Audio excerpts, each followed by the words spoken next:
Hey guys, so the reason why I'm not showing my face is because I wanted to showcase this little piece here.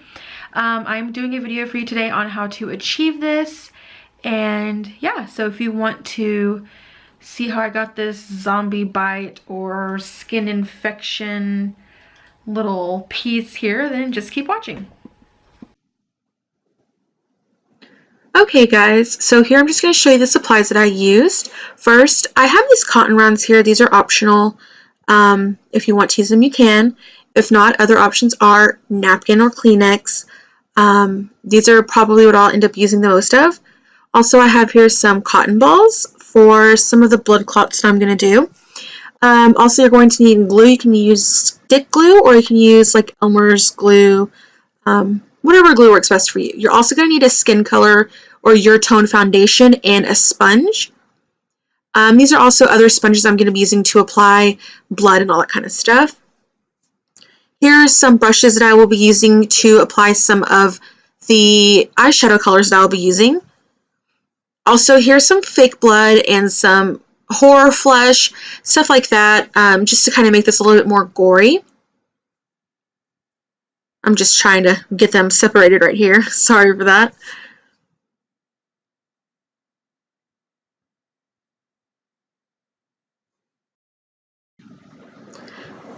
Okay, so here I just have some tweezers. I will be using these to pick some scabs. Here I have the Airspun setting powder for my foundation and the Carly Bible palette, which I'll be using to create bruises. I have wipies just to clean up a little bit. And here I'm just going to start prepping my arm. I'm going to clean it with a wipey, get it ready for my glue and all that stuff. I'm just wiping it off here. I'm just making sure my skin is nice and clean. I am going to be applying my flesh wound near my tattoo to make it look more realistic. It just helps the whole idea of being bitten or a flesh virus somewhere near an existing tattoo or whatever. It just makes it look neater. Here I'm going to be taking these cotton rounds. I'm going to be using those mostly to apply my glue. So to start with, I'm going to be ripping up a Kleenex, and this is going to be my skin. Now, you can use liquid latex for this if you want. It's not going to give you as gory of a look, but it will work just as good. And you can pick that up at any Halloween store. I know Spirit Halloween has a ton of it out right now. Here I'm going to be just taking my liquid glue, and I'm just going to apply it on my arm where I want to apply my flesh wound. And yes, I went over my tattoo. Like I said, it helps look a little bit more realistic. And I'm just going to spread this glue out fairly thin, right where I want to put that tissue. Anywhere I want my fleshy, virusy zombie bite to be. I'm just going to let that dry a little bit. Next, I'm going to be applying my Kleenex. You can use napkins for this. They may be too thick. Kleenex, I feel like, stays better. And anywhere I put that glue, I'm just going to press that Kleenex down. It doesn't have to be perfect because, like I said previously, we're going to be picking at it with our tweezers to make kind of scabby, loose skin. So it doesn't have to be perfect. Now, the edges you want to be pretty pressed down, but we will go over those edges in just a moment. So for right now, just make sure you get all the glue spots covered. You don't want your brushes to be all covered in glue. So now I'm just adding a little bit more glue over the top just to make sure everything's down nice and neat. You don't have to do this step if you want a more of a hanging skin effect. I kind of wanted it just to be look like my skin was rotting. I really didn't want a lot hanging down because it can come off easily if you do that. So right here I am just applying some glue to the edges, and I'm just using that cotton round to smooth out the glue. If you have some napkin or tissue, wherever you decide to use fall off, it's perfectly fine. It just adds to the gory effect, so no problems there.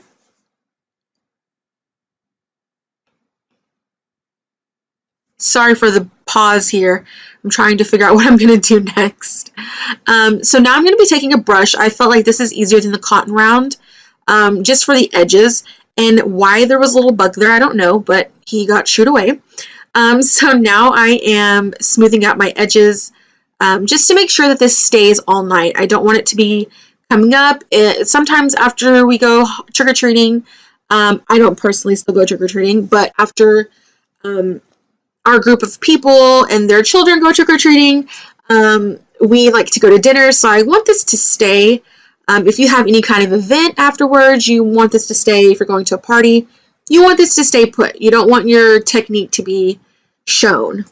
So I'm just smoothing out these edges really nicely, adding glue here and there, just to make sure everything is stuck down really well. You can use a stick glue, but it is a little bit more messy. It's harder to use. I feel like the liquid glue works a little bit better for me because I am not the neatest special effects artist. I'm not a professional. I just do this for fun. So I feel like the brush and the liquid glue works better for me. But you can use the stick glue for your first foundation of glue before you start to put your tissue. If you want to use that instead of the liquid glue, you can, but the liquid glue does stick better. So I highly recommend you use that. So I'm just going to continue to smooth around the edges, and then we'll move on to our next step.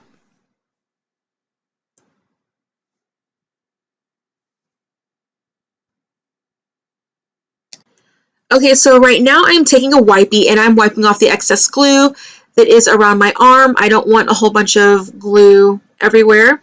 So I'm just cleaning up any mess that I made. And you can do this, you can leave it. If you leave it, it will dry and it will look like skin. So that's an option as well. I just want it to be more clean. Okay, so after you let it dry for a little bit, you're going to take your foundation. I highly recommend you use a cheaper foundation than what I'm using here. This is just what I had, because you will be using a lot of it. Skin tone preferably, and just dot it all around your tissue. You want the tissue to be covered pretty well. Make sure you smooth out the edges with the foundation. You don't want it to look fake. You want it to look as realistic as possible. Make sure you get a lot of that majority of the tissue covered, because if you have any white peeking through, again, you will be giving away your technique. So I'm just going to be smoothing this out. And it doesn't have to be perfect because we will be adding some flesh and some blood and bruising and stuff like that. So it doesn't have to be too perfect, but get the majority of it covered if you can.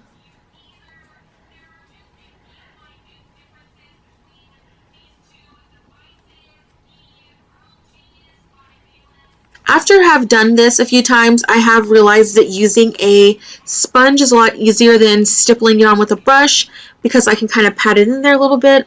So I do recommend you use a sponge. If you don't have one, obviously use what you have, but a sponge works a lot easier for me. So now I'm going to clean up the edges again, trying not to be too perfect with it. I believe here in a minute I'll go back with a sponge and try to smooth out the edges a little bit more. You don't want it to be too crazy, exactly perfect. Here I go with the sponge again, trying to smooth out those edges. Like I said before, we'll be adding blood, so it doesn't have to be perfect. And now we're just going to let that dry. Okay, so that dried for about 5 minutes, and now I'm going to be setting my foundation. You don't want this foundation to move or mix in with your blood or anything like that, so I'm just setting this with a clear translucent powder, which clear and translucent are the same. And I'm just going to be stippling this on my flesh wound here. You don't want to use a colored foundation because you don't want it to be too dark. So I'm just brushing this on, and then I will move on to the next step.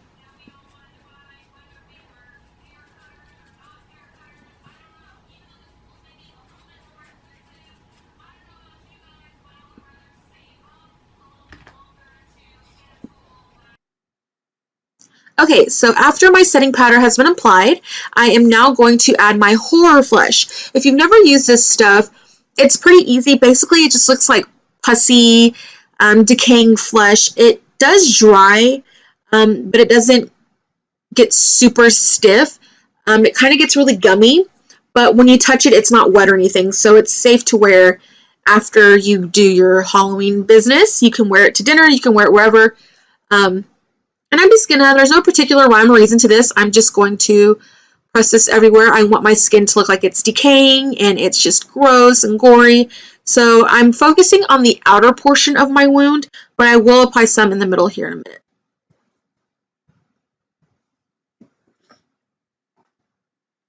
I'm going to add a little bit more, and this stuff I got in a pack from the dollar store. It came with the 2 sponges, the black and the yellow sponge. It came with horror flesh, and it came with, I believe it came with 2 different color horror fleshes. It came with the green, and then I think it came with like a skin tone color. It also came with 3 or 4 different types of blood, and it came with a palette of makeup, which I will be using here in a minute. So I'm going to kind of let that dry just for a second. Now I'm going to move on to my Carly Bible palette. Any cheap palette or any palette with a dark brown or black would be perfect. I'm just going to create bruising or like decaying darkened spots in my skin. This is probably where you want your flesh wounds to be. You want them to be kind of dark in the middle and then bloody on the outside and the insides. So I'm just creating little decaying spots with this color.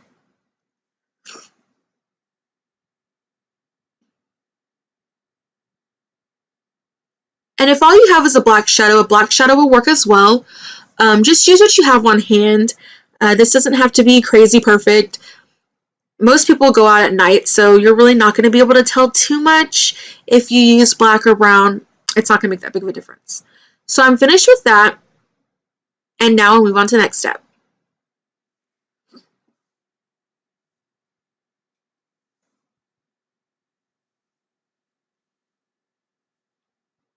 Okay, so here we are going to take a palette. This palette came with the horror flesh and the blood, and it's just from the dollar store. I think it was like $3 for the whole kit.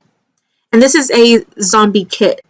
I'm going to be taking the black on this little yellow sponge here, and I'm going to be darkening up those spots that I just made with the shadow. And the reason why I used a shadow first, just to kind of give it some background shading. Bruising is multiple different colors. It's not just black. It's not just green. Bruising has a lot of different textures and colors to them, so you kind of want to mimic that here on your flesh wound.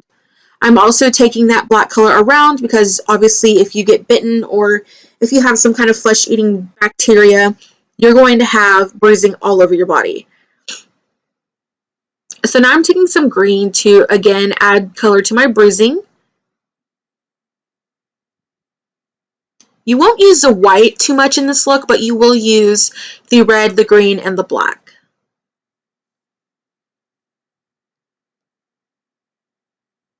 Now I'm moving on to the red, and this is just going to help create blood spots on top of those little wounds there.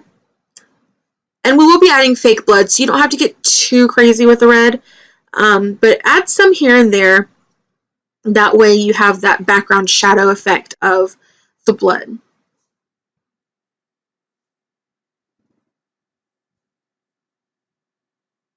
Adding a little bit more black here to deepen those wounds.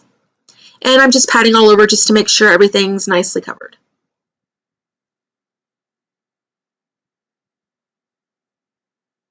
Okay, so now I'm going to be taking my tweezers, and I'm going to be picking at this a little bit, trying to create some wounds here. This doesn't have to be perfect. If you pull some off, that's perfectly fine. Everything's going to be covered with blood. If you make a mistake, you can always recover it with foundation. There's no problem doing that. This is pretty basic. If you mess up, I mean, you really can't mess up.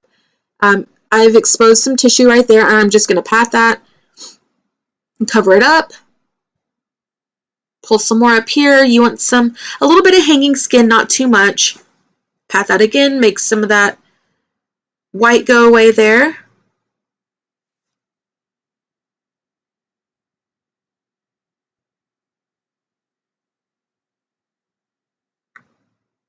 Now I'm going to step back into my palette, and I'm just going to add some more bruising on those new flesh wounds that I made. Just to kind of make it look 3D, a little popping out there like skin would if you had some kind of virus. Kind of nice little 3D effect there.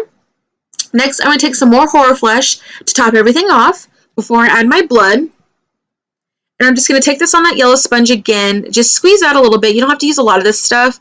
A little goes a long way, and I'm just going to plop that all over those little wounds that I just made because I have an infection and my wounds will be pussy. I mean, if you have an infection, that's just what happens.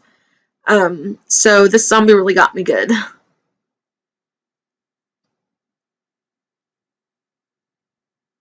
Okay, so next I'm going to take my black textured sponge, and this is what I like to use for my blood. I'm just going to take that fake blood and I'm going to squirt it directly onto the sponge. You can also squirt it directly onto your arm, which I do here in a minute. And I'm just going to pat this stuff all over my arm. Obviously, starting with the wounds that I made, I want to pat those first. Make those the darkest and the deepest red.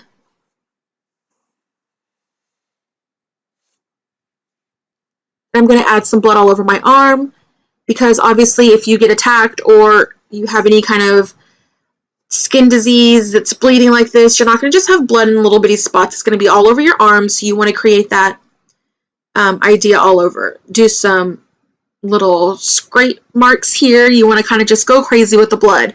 You can never use too much blood.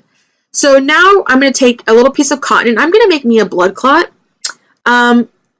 These blood clots tend to fall off because they're not originally glued down with the rest of the tissue. So you're gluing this on top of foundation, which is kind of hard for it to stay, but this actually stayed for quite a while. I was actually highly surprised on how long it lasted. But I'm just going to add some fake blood and soak my little cotton piece in the blood.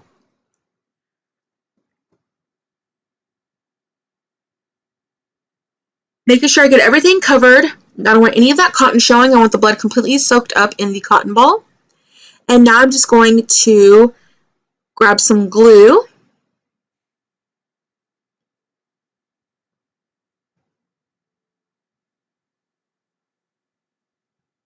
After I find a spot to place it, I'm going to grab some glue.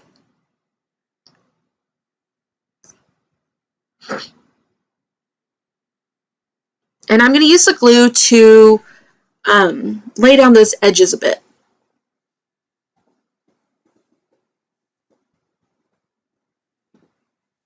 You don't want these edges popping up in the middle of the night or falling off. That would probably creep somebody out.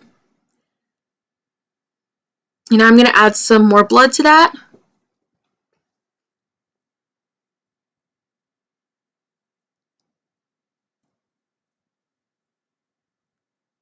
A little bit of blood on top.